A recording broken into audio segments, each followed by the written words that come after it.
Hello and welcome to the April 2025 edition of the Self Coach Community. We are here today to talk about compassion.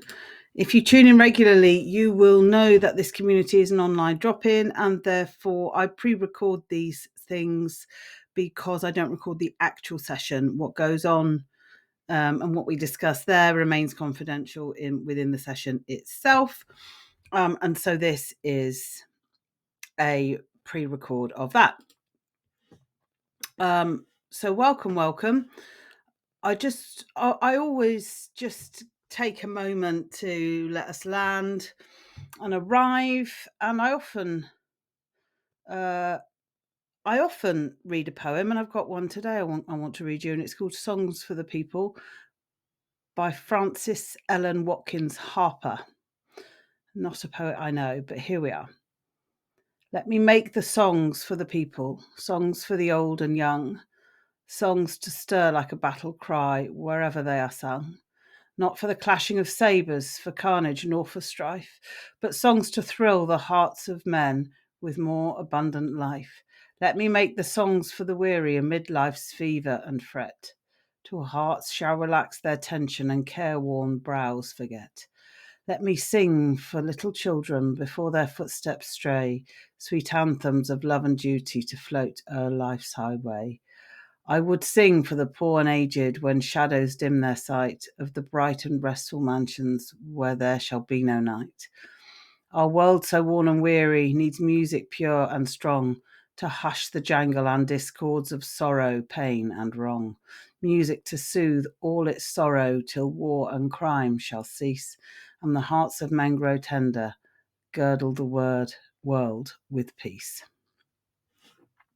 So that is talking about external peace, that poem. But here, when we're talking about compassion, we're talking about this sense of internal peace. And we're going to come to that in a moment. This is the self-coaching framework that we use. And those of you who've been to a session before will be familiar. But very briefly, let's just run through it. So this self-coaching is an internal dialogue. It's a conversation you're having with yourself. And basically, it works best if it's in service of something that you want. What do you want to be different?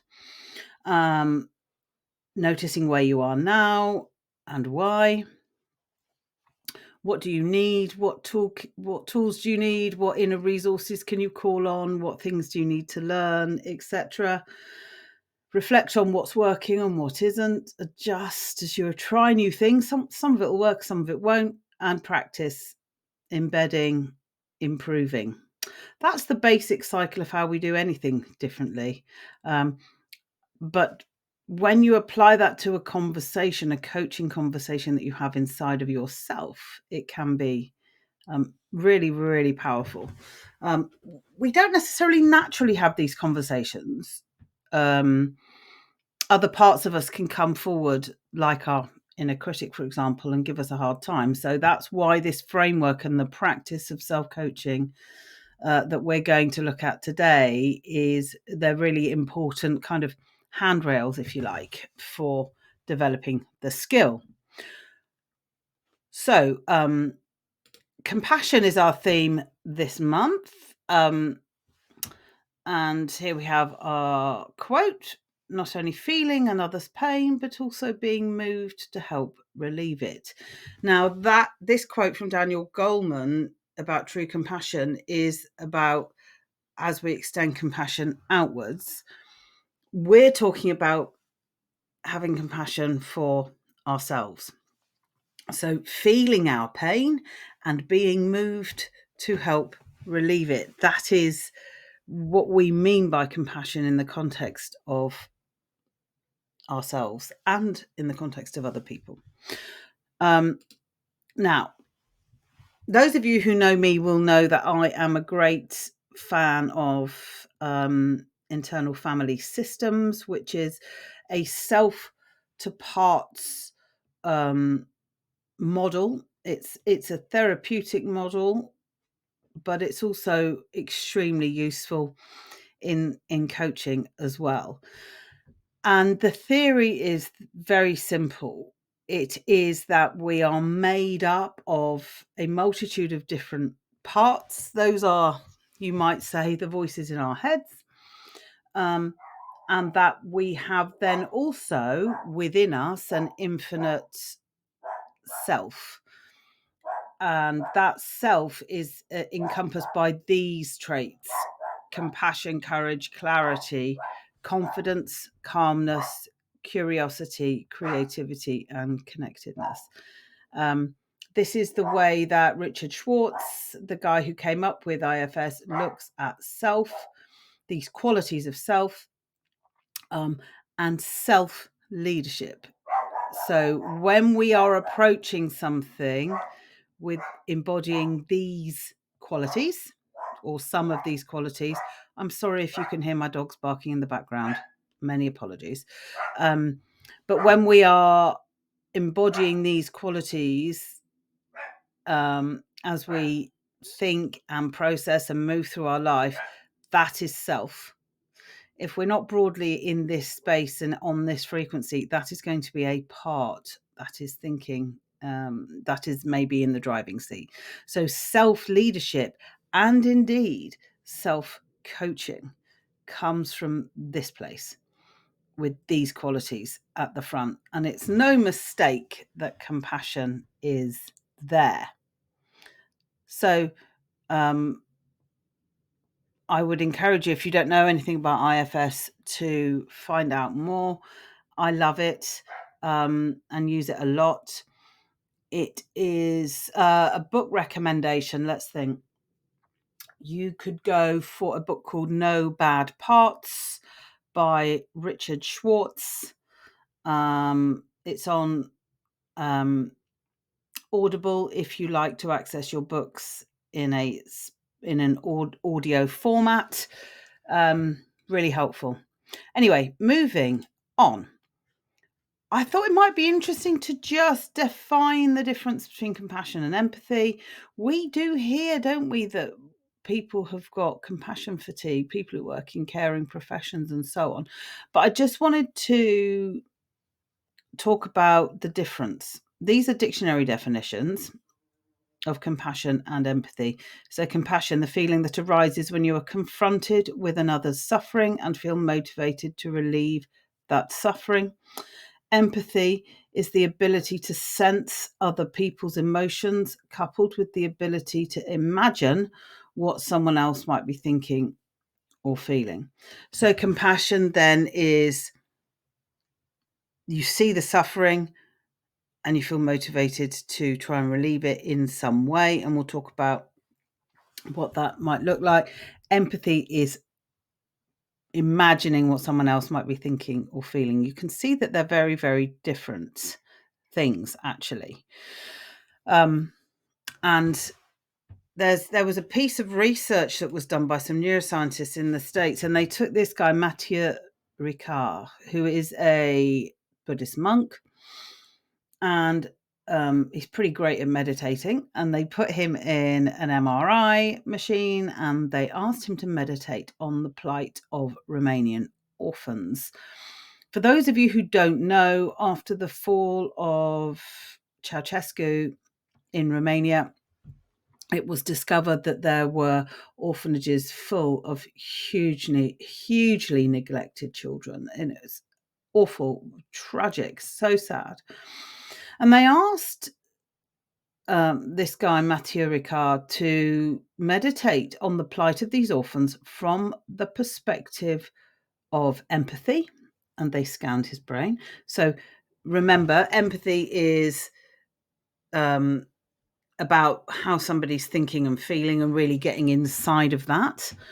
And then they asked him to meditate on the plight of the same group of people from the point of view of compassion, which is seeing the suffering and feeling moved to do something about it.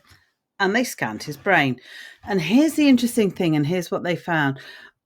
When he was in a state of empathy, the pain centers of his brain were activated.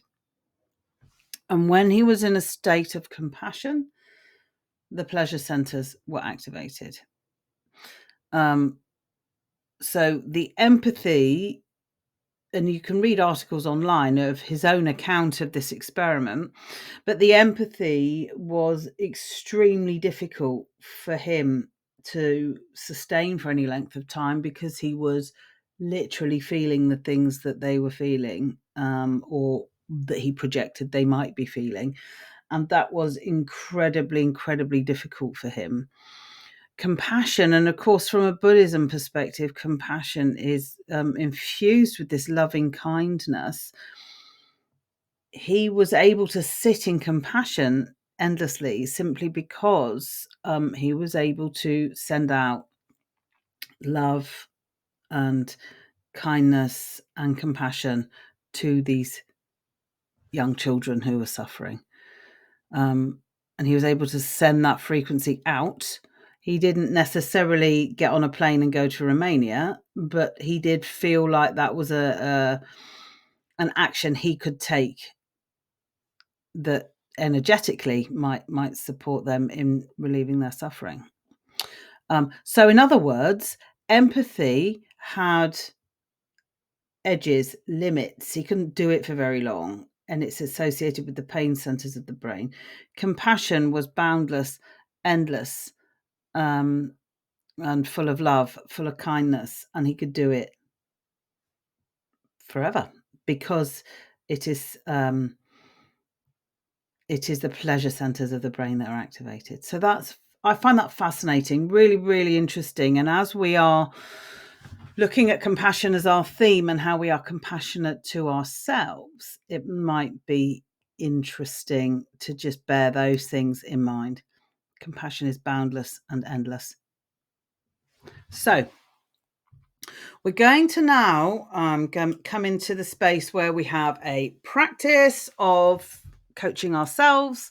I'm going to set this up for you, and then I invite you to pause this recording, this video, and go off and take however long you want to take to do your self-coaching. I'm gonna flick back. No, I'm not. Hold the line there. I'm going to just bring this slide up, which is about how you activate your self-energy, and I'll talk you through that. The coaching conversation, your inner dialogue, recording your reflections, thanking yourself, that and the part of yourself that's enabled you to have this coaching conversation, and all the other parts for coming. So this coaching conversation that you're going to have is you in a place of self-energy, in a place of self-leadership. And when you're doing this, you are curious, you're open, you're calm, you're connected to whatever comes. You might find that other voices and other parts of you spring up. For example, if you're taking a moment to reflect on compassion and how that appears in your life, you might find that there's a voice that springs up that's a bit judgmental, that says, "Oh, well, compassion is weakness. Compassion is avoidance." So in other words, there's a judgmental part that comes up, and welcome that. So you might well notice, as you arrive in this space and start to think about the thing you want to be different through the lens of compassion, that all these other things pop up, and we welcome it all. And there's all these different parts of you, although they might not speak very kindly, they do want the best for you.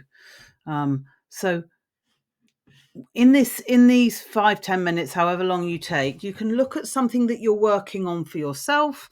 You can just simply take a few moments to reflect on how you experience compassion in your life, how you show yourself compassion. So take a few moments now then to arrive, just taking some deep breaths in and out,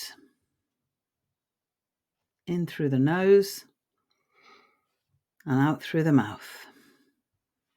In through the nose and out through the mouth. Knowing that you're taking 5 minutes for yourself, and in these moments there is nothing for you to do and there's nowhere for you to be. You're just going to be here now, having this coaching dialogue internally. So you're going to start to make progress on something that you want to be different for yourself from a place of self-energy. And you're looking at that situation through a lens of compassion. And as you reflect on your objective or your intent, welcome with openness whatever comes, whatever sensations, thoughts, colours, shapes, whatever comes.